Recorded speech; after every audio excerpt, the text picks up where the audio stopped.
The question of whether or not pineapple belongs on pizza has become a bit of a meme debate topic in recent years.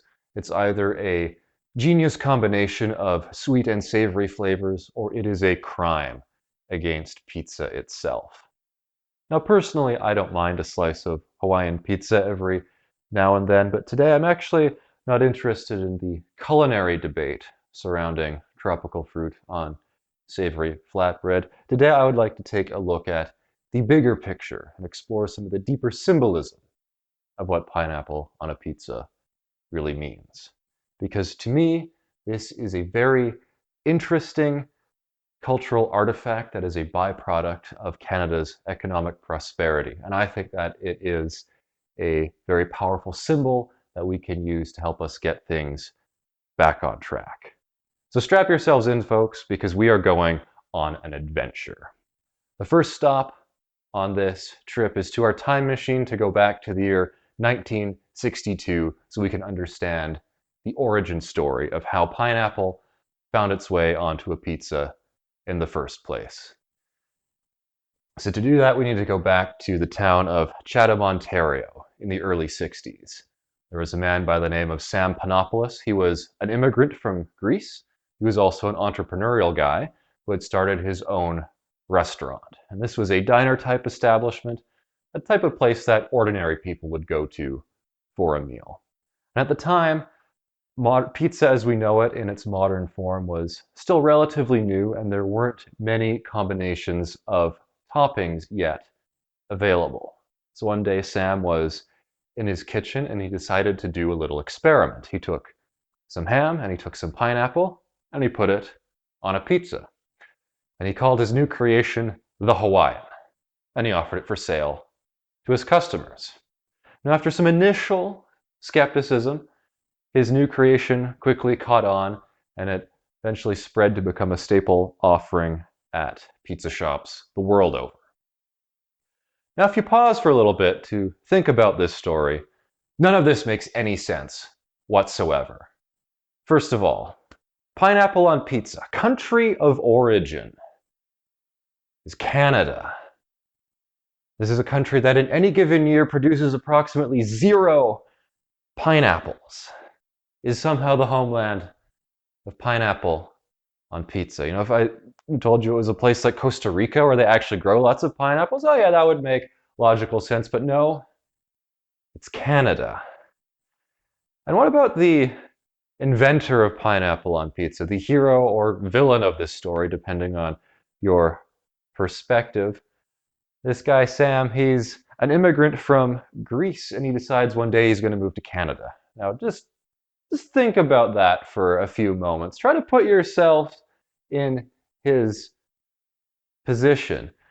Imagine you've got warm, sandy, sunny Mediterranean beaches right in your own backyard. You could go for a stroll through sun-soaked hills, experience some local vineyards, perhaps take in some of the incredible cultural legacy that goes back thousands of years that you have surrounding you in Greece. You've got all that right there, and you think to yourself one day, you know what would be a good life decision? I should move halfway across the world to Canada. It's like, Sam, buddy, are you sure that's a good idea?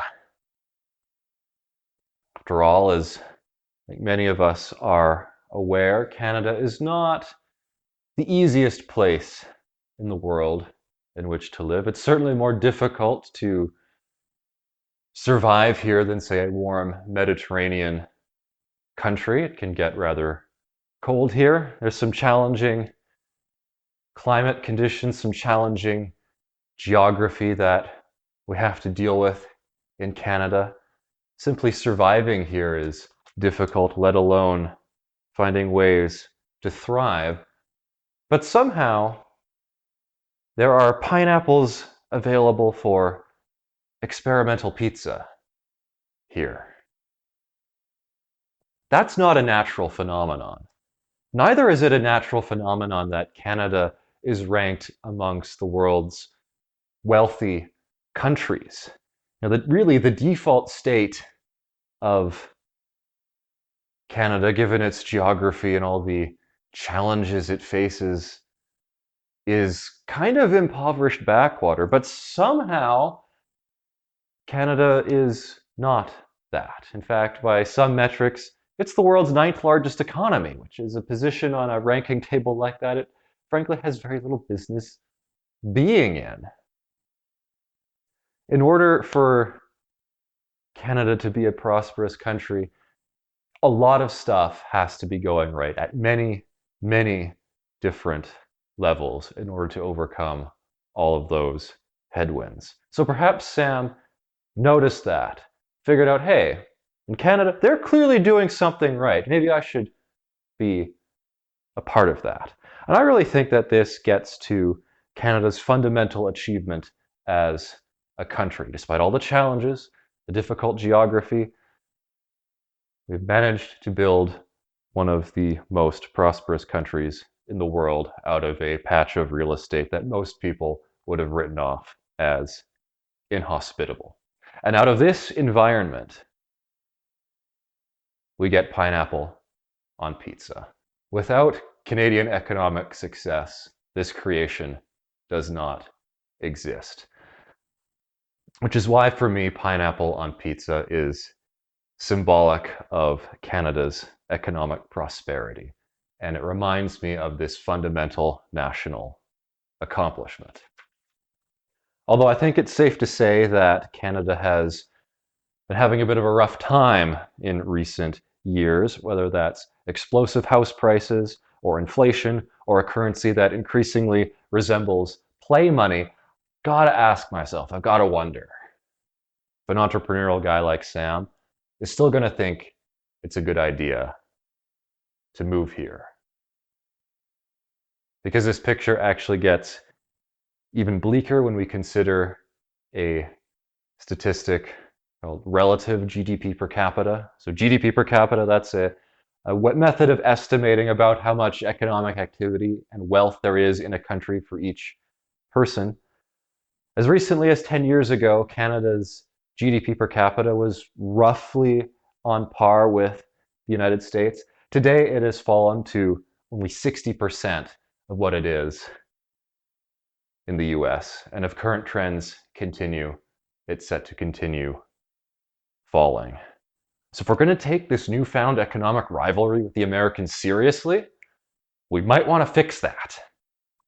Now, I can't possibly sketch out a solution to this complex problem in just a few short minutes, but what I can do for you is offer you some inspiration in the form of pineapple on pizza, this reminder of what Canada has accomplished in the past economically, as we consider the changes necessary to regain Canada's status as perhaps the most unlikely of prosperous nations.